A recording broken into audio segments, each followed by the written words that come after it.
कहानी है तीन पक्के बैक बेंचर दोस्त जीत, मीत और मोंटी की, जो क्लास 5th से बैक बेंच पे बैठते और अपनी शैतानी और मटर गश्ती की वजह से हर टीचर की आंखों में चुभते। कभी टीचर्स की सीट पर पानी के पाउच फोड़ना तो कभी टॉपर्स का चौक से हेडशॉट लेना। हर साल टीचर्स ने काफी कोशिश की उनको अलग करने की, पर उनके ब्रोमेंस को तोड़ने की ताकत किसी में नहीं थी। पर एक दिन जब जीत और मीत पेपर को पानी में भिगा के टॉपर्स को पेपर बॉल से मारने की तैयारी कर रहे थे, तभी मोंटी अचानक से गुस्सा होकर बोलता है, ये बचपना बंद कर दो यार, 10th में है हम, अब तो सीरियस हो जाओ। और चालू क्लास में लास्ट बेंच से उठकर फर्स्ट बेंच पर बैठ जाता है। मीत और जीत को झटका लगता है और उस दिन के बाद हर दिन मोंटी फर्स्ट बेंच पे बैठने लगा और अचानक से उसने सारी शरारतें करना भी बंद कर दिया और किताबों में अपना सर डाल के मेहनत करने लगा। क्या बे साले, अब तो बात करना भी बंद कर दिया तूने हमसे, मीत उसका कॉलर पकड़ के बोलता है। तभी मोंटी उसको जोर से धक्का मार के बोलता है, कुछ नहीं समझोगे तुम। मोंटी के इस बर्ताव से जीत और मीत का दिल टूट जाता है, पर अपने सालों पुराने दोस्त पे वो गिव अप कैसे कर देते। रात को चुपके से उसके घर जाके सब कुछ पता कर लेंगे, जीत बोलता है। और जब वो उसके घर पहुँचते हैं तो मोंटी की खिड़की से जोर जोर से रोने की आवाज आती है। बैक बेंचर जीत और मीत जब अपने दोस्त मोंटी के घर पहुँचते हैं तब उसकी खिड़की से रोने की आवाज सुनकर उन्हें चिंता होती है। मीत जीत के कंधों पे चढ़कर अंदर जाने की कोशिश करता है, तभी जैसे धरती हिलने लगी और गेंडाराम मोंटी की सोसाइटी का 150 किलो का वॉचमैन चोर चोर चिल्ला के उनकी तरफ जोर से अपना डंडा फेंकता है। डंडा सीधा जीत के बम पे लगता है। ओए माँ! जीत दर्द से चिल्लाता है और मीत उसके ऊपर गिर जाता है। इसको तो छोड़ेंगे नहीं बोल के दोनों वहाँ से भाग जाते हैं। और अगले दिन जब टीचर क्लास में रिजल्ट अनाउंस करती है तो टॉपर अविशा और धरती के बीच सेकंड रैंक पे पहली बार एक लड़का मोंटी होता है। पूरी क्लास में कोई भी इससे खुश नहीं होता और मोंटी को बू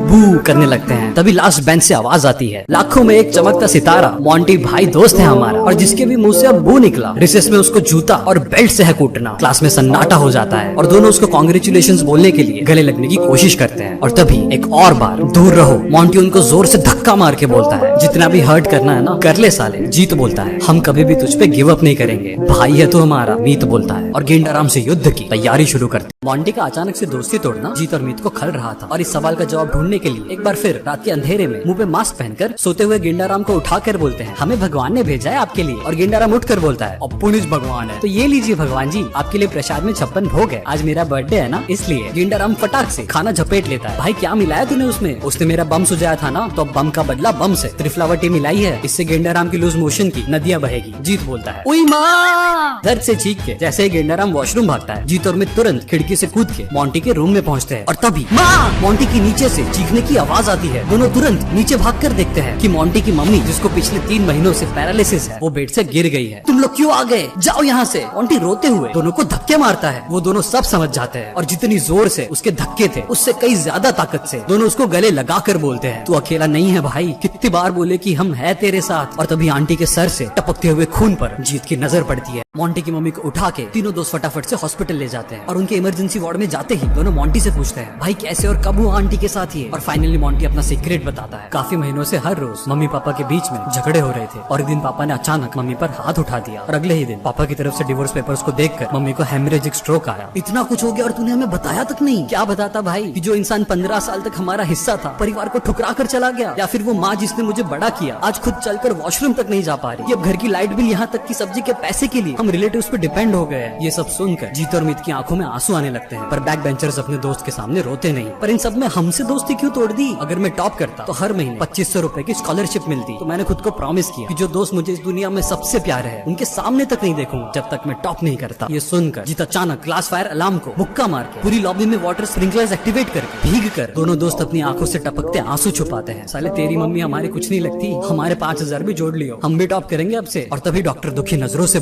चोट की वजह से cerebral cortex is affected, she has slipped into coma, हम तुरंत सर्जरी परफॉर्म करेंगे। डॉक्टर बोलते हैं, उनकी हालत कितनी खराब है? मीत पूछता है, फिलहाल उतनी कि वो खुद से सांस तक नहीं ले पा रही, शी इज ऑन वेंटिलेटर। ये सुनकर मोंटी को झटका लगता है, तुम लोग टीनेजर्स लग रहे हो, कोई बड़ा नहीं है क्या? माँ का जो भी है सर मैं ही हूँ। देखो बच्चे, मैं तुमसे कुछ छुपाऊंगा नहीं, ये एक तरफा हारने वाली लड़ाई है जो तुम्हें फाइनेंशियली और इमोशनली खत्म कर देगी। इस लड़ाई में शायद ही 1% चांस है। और मोंटी को तभी कुछ याद आता है, मम्मा मम्मा मुझसे नहीं हो पाएगा। 7 साल का छोटा मोंटी जो रॉक क्लाइंबिंग कर रहा था, हाइट से डर के बीच में अटक जाता है। मोंटी बच्चों, जब भी डर लगे तो अपनी आंखें बंद करो और खुद को पूछो कि जो भी मैं करना चाहता हूँ कि 1% भी चांसेस है उसको करने का, और अगर जवाब हाँ है और वो काम तुम्हारे जीने की वजह है तो कर दो बच्चों। पर माँ अगर मैं गिर गया तो? मैं नीचे खड़ी हूँ ना बच्चे, एक खरोच तक नहीं आने दूंगी तुझे। ये याद करके मोंटी भीगी आंखों से बोलता है, हम लड़ेंगे सर, 1% चांसेस में अपना 100% देंगे। मोंटी डिसीजन लेता है और माँ को आईसीयू से जब ऑपरेशन थिएटर शिफ्ट करते हैं, अब से हम आपको आंटी नहीं बुलाएंगे। जीत बोलता है, आपके अब से 1 नहीं 3 बेटे हैं माँ। मीत बोलता है, मैं तुझ पे कभी गिव अप नहीं करूंगा माँ। मोंटी बोलता है,